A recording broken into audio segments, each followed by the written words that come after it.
ñetti mbir yoo xamul woon ci Ababacar Camara, plus connu sous le nom de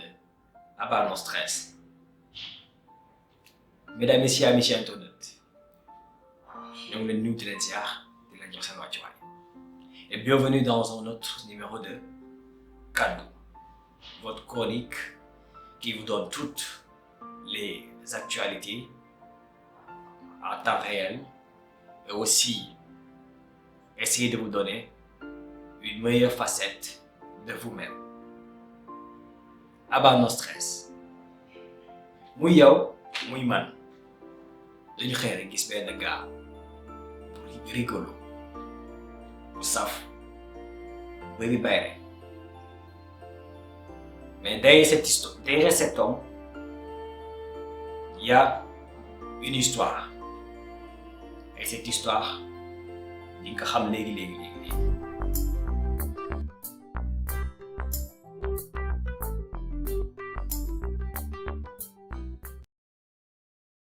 ni Ouest Foire laa dëkk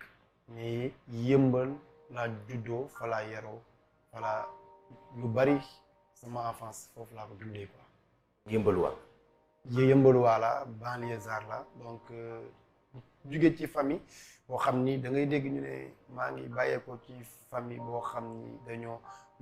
modeste ak yooyu man ci famille bu pauvre laa jóge papa bi ni ñëw fekk na mu retraité donc suñu yaay def na lu nekk def na lépp pour ñun ñu bañ ñoo xeeb wala ñu bañ a wër di taxawaalu donc lu ne def na ko boo amee yaay joo xam ne dafa sacrifier àdduna bàyyi léppam ndax yow jaay na lépp rek loo xalaat ni nit war na koo jaay sama yaay. benn mbir la galère oui vidéo bu ñu jot a seetaan léegi gis nañ ci moom di Aba muy wax ni il a connu la galère dafa galérer c'est pas dafa galérer ci métier mais Aba nee na dafa pauvre il était issu d'une famille pauvre te ça il faut que nga humble nga laabiir nga oyof bu mën ko wax neewul modestie de neewul famille bu modeste la jógee mais dafa nekk famille bu pauvre la jógee effectivement lépp luy xeetu mettital lépp luy xeetu endurance wala comme ni ko tuddee ñafe pour bëgg a tekki Aba da ko dund dañ na lu nekk kër famille dañ na lu nekk ci mbedd bi mais je pense Aba c'est un pur produit de la rue parce que boo xoolee Aba jaay na lu nekk dañ na lu nekk ngir bëgg a tekki ngir bëgg a jëlee famille ci pauvreté boobu muy wax yóbbu leen ci beneen statut c'était pas facile donc tey jii bu ñu toogee gis Aba muy kaf di ree loolu c'est sa nature noonu la yàgg mel waaye il faut qu'on sache une chose dafa dañ dafa bëri jaar-jaar yu tar yu metti yoo xam ne boo doon góor dëgg doo ci mën génn exemple bu ndaw Aba a arrêté ses études pour continuer football ndax gis na situation bu yaayam nekkoon gis na situation bu seen waa kër nekkoon mais dafa jug ne man foog ma changer li ñuy dund foog mu changer li ñuy dund et là c'est pas une décision facile mu jël mais daka jël dem ci ba jeex mooy lan football na benn moment gis na ni football bi bu ko continuer amaana mun na ci bañ a am lu mu doon séntu parce que dem na ba benn moment moom di Aba boo seetloo dafa amoon blessure ci wàllu football loolu tax carrière football mu mettre en stand-by on peut dire mais ci kaw loolu bàyyiwul mukk xeetu jënd ak jaay bu nekk def na ko prêt-à-porter ay daan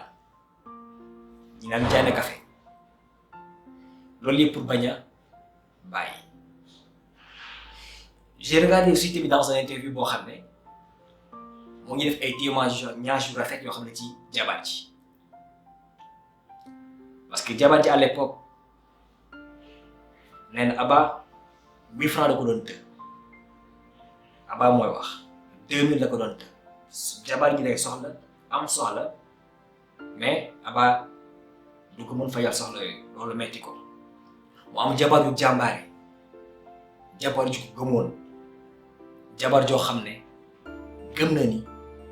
kii mooy waa ji te moom la bëgg. Regardez, une femme qui se sacrifie, qui vient de l'étranger,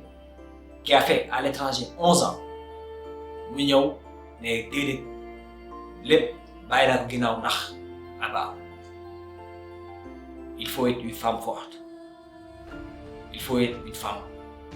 qui a une vision aussi, au-dessus de l'amour. bu ñu jógee ci jaar-jaar Aba metti na lool daj na lu nekk tamit on s'intéresse sur le deuxième élément moo di déclic lan mooy déclicu Aba lan moo def déclic Aba c'est cette vidéo. mais mu compliqué woon ba pare amul doom yu mag sama mag man il est de 82 donc boo toppee ci kooku situation yi demee noonu c'était pas facile quoi c'était pas facile après ma xool xam ni lii mënatul continuer boobu je pense maa ngi def 5e secondaire xaw ma 4e ay 2005 6 ans damay génn dem football laa bëggoon mënatuma xaar jàngat boobu kenn mënatu moon forcé ma jàng parce que maa jël sama décision bopp ne dootuma seetaan sama papa ak sama yaay situation yi ñu nekk. vidéo bi ngeen gis nii Aba ngi ciy wax li koy yaayam wax nekkoon na xale bu xale bu bëri di ko génn ba ku nekk lu nekk la ko doon wax waaye moom terewul amoon na bëgg-bëgg amoon na vision. muy lan bëgg a tekki nit ki da ngay am benn vision nga ne dama bëgg a tekki déclic Aba fan la jóge mooy dès l'instant mu ne dama bëgg a jëli sama famille surtout sama yaay ci étape bi yóbbu ko étape bële je m'explique moo di on vivait dans une situation qui était précaire. bëgg jëlee sa yaay ci situation bi yóbbu ko beneen situation moo tax Aba génn ci on peut dire parce que yaayam tëju nag moom ci néeg ne ko bul ma rusloo kàddu yooyu képp kuñ ko wax kuy góor képp kuñ ko wax koo xam ne sa yaram day daw war nga am benn hargne am benn genre motivation boo xam ne tey jii lépp loo war a dugg da nga war a ne dama ciy dem à la accu comme on dit. C'est ce qui a été le déclic de Aba. rax ci dolli Aba a saisi sa chance on va dire des fois di nga def mbir mais doo xam loolu mooy aboutissement bi Aba animation musul bokk ci ay xalaatam Aba footballeur la bëggoon nekk comme muy man muy keneen ak keneen ku nekk am nga say rêve la bëggoon doon tey jii maa ngi toog di waxtaan ak yow xëy na man fii mooy sama yoon on sait jamais Mais j'avais des rêves. Des rêves. Et je ne vais pas dire que ces rêves ne sont pas mënuñu ko loolu di ñuy wax atteindre. Mais question de mind. Pour revenir juste sur Abba, déclic bi mooy sama yaay foog ma génnee ko ci situation yi muy dund. Sama yaay foog ma changer dundam foog ma gën a may sama yaay bànneexu àdduna tekki teral samay waajur. Et il l'a fait. Saisir na chance am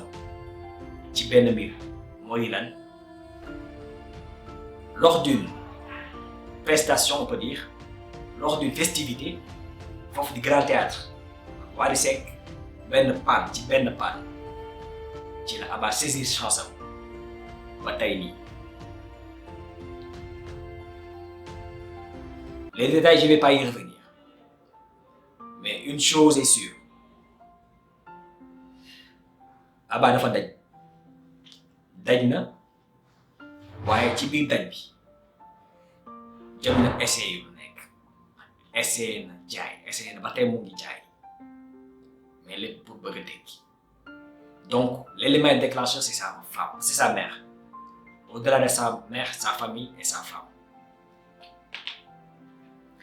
Beneen bi bu même jeexale mooy troisième élément bi le non stress da ko judduwaale. Le non stress Abba non stress da ko judduwaale. Boo dégloo ci ay entourage am ci ay famille ñëpp dañ même mot la ñuy wax même mbir la ñuy wax dafa yàgg nekk nit koo xam ne bu nekkee ak ay nit lu ñu bëgg ñu ñëpp ñëpp ay ree. Il est naturel. Et ce qui fait sa différence par rapport aux autres. Juste benn élément bu ndaw bi laay dugal nga xool ko moo di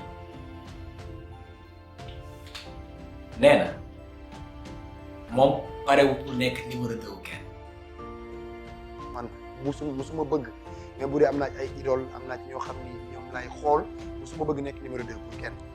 man damaa bëgg a ñëw. Et c'est vrai. Il n'est pas le numéro 2 de qui que ce soit dans ce qu'il fait. Dugg na ci mbir bi moo di animation mais on a trouvé des ténors des personnes qui sont on peut dire des idoles des mentors en l'occurrence DJ Boops qu'on respecte bien Pape Cheikh Diallo entre autres mais ku nekk am nga fi nga mënee ku nekk am nga li nga mënee moo tax boo xoolee vidéo bi lu muy wax moo di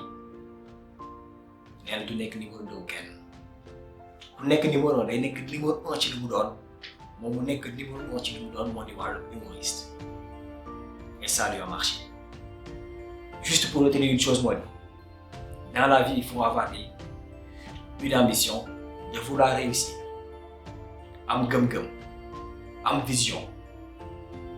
nekk am pas-pas ci li ngay def te nga gëmba tëx def na lu nekk day tëb di dal ci plateau di fecc lu ko neex lay def ci plateau donc faudra que nga gëm tëx ba lu Abba loolu def te une chose aussi dans le troisième élément il a été naturel ba pare bëgg lu muy def. Mesdames, Messieurs, je ne saurais pas terminer que vous dire une chose moo di croyez en vos rêves. Croyez en vos rêves. Peut-être ça se réaliseront peut-être un jour. Mais au-delà de ça, il faut travailler dur. Liggéey. te Abba dafa liggéey moo tax mu yegg tey fu mu nekk. Et par là, je vais vous dire, mesdames et messieurs, mes chers internautes, ça a été un plaisir, un réel plaisir, de parler un tout petit peu de l'histoire de cet homme. Et le jour très prochainement